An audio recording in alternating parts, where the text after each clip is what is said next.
August 15, 2012. This is Justice Dender Cheap. We're at the Justice Building. And how are you doing today? Good, thank you. And what is your name, please? Sally Brooke. Would you like to do an interview? I would. What are your thoughts today regarding the hearing that you just witnessed and participated in? Yeah, I keep using the same word to describe these interviews. Shocking. Shocking, the inaccessibility to justice that ordinary people have. Now this is provincial court where people's liberty is at stake, their reputations are at stake, their livelihoods and their homes are at stake. People are being dragged into this court every single day on bogus charges with the wrong paperwork and documentation and absolutely no regard for the rule of law. Today was Andre Murray's hearing, 3 hearings this morning. One was for a charge of assault, one was for breach of an undertaking in respect of an undertaking he was forced to sign because of this alleged assault, and the third was to get him signed up for a section 810 recognizance, which is like a judge's undertaking. Now, Andre is ill because of the stress of so much litigation that's been ongoing, that's caused him so much harassment that should never have happened. Lawyers, bad lawyers doing bad things. He's now ill. So we signed a power of attorney to me for me to go and speak on his behalf when he's feeling unwell. So I presented at the court today and said I'm here to speak for Mr. Murray under his power of attorney. And I have an affidavit showing that he's ill, blah blah blah, and I have the power of attorney here, copy for the court, copy. And the judge and the Crown Prosecutor jumped up and said, oh no, we've already had this conversation, you can't have a power of attorney. So basically they're saying somebody who's becoming ill, who can't think straight, is not even allowed to have support by power of attorney, which, excuse me, power of attorney means I have the power to act on his behalf as if it were he himself speaking. So why would the court not want that to happen? I'll tell you why, because they don't want to set a precedent, and this is to protect lawyers' incomes. They do not want to set any precedent where another member of the public can speak for a defendant because it means some lawyer will lose his big fat salary. Well, hey, none of us have the money to pay those big fat salaries. Anyway, I was refused by the judge to act on Mr. Murray's behalf, so Mr. Murray, ill as he's feeling, had to step forward.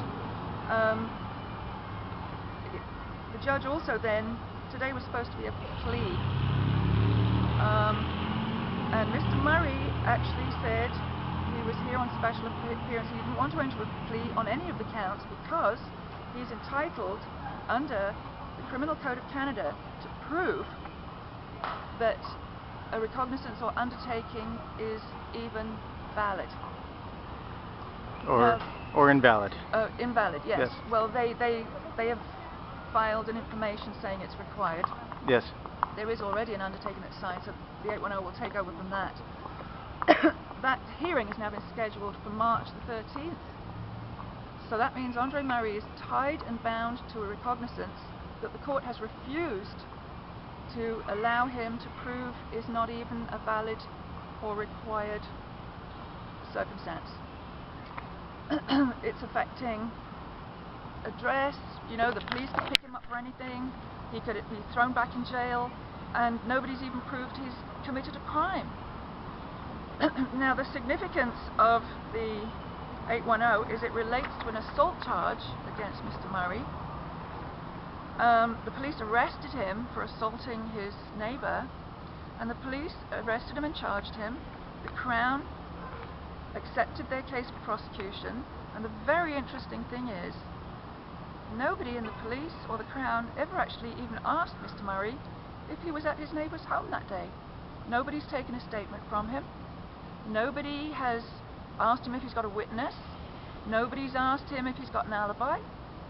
What the police have done is taken 3 hearsay statements from Mr. Murray's neighbours and gone to Andre and basically charged him and got him prosecuted without having completed an investigation.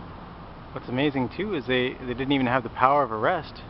They did not have the power of arrest.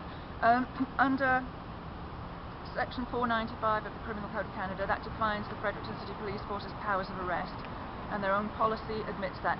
Now that says that the police, without a warrant, have no powers to arrest a person unless they actually find them committing an offence, unless they actually know they have committed an offence, or unless they know they're planning one. And that's only for indictable. Yes. Summary charges are a step lower, and without a warrant, the police have no powers to arrest unless you're right there doing it. Yes. So, what's very frightening is that this alleged incident happened at the beginning of April. The police arrested Mr. Murray on I think it was around the 16th of April. The Crown Prosecution Services should have done a diligent pre-charge review, which they're required to according to the Attorney General's directives and policies. It's called the Public Prosecutor's Operational Manual, and you can find it on the Attorney General's website. They're required to do a diligent investigation into the police investigation to validate that there's a charge that will stick. So now we've just been in a court that says we don't care about any of that, we're just going to go straight to trial. Straight to trial. This court has the option to have a hearing that would clear everything up. If they booked a hearing, scheduled a hearing for 4 weeks' time to say, okay, Mr. Murray, we're going to have you and your neighbour and their witnesses and the police to all come and explain why there should be a Section 810 recognizance against you, or the undertaking that's currently against you. But no, the judge has chosen to drag this out till March 2013. That's disgraceful. And what's amazing is that that hearing is an entitlement according to the Criminal Code of Canada. If they're going to apply the sections dealing with undertakings and force someone under protest and duress to sign an undertaking or go straight to jail, yep. That's what they're holding over one's head. Yes. You sign the undertaking or go to jail. Yes. And so, and they're not even entitled to force someone to sign an undertaking under these circumstances unless the hearing you're referring to is at 810, Criminal Code Section 810 hearing is first heard. Yes, yes. But that simple hearing would clear everything up, because it would prove that, for a start, the police didn't even bother finding out where Mr. Murray was. Yes. You know, this is really disgraceful, and it's really shocking. And I know why they've postponed it and said it's all going to set down for trial, because they actually don't know what to do. They know they've screwed up again. And what they do is book things way, way out and hope that somehow it'll magically all get cleared up. Yes. Well, Andre's also entitled to a pre-trial conference. He's entitled to more disclosure documents. So there's an awful lot that still can be done. Yes. We will use the time. All right.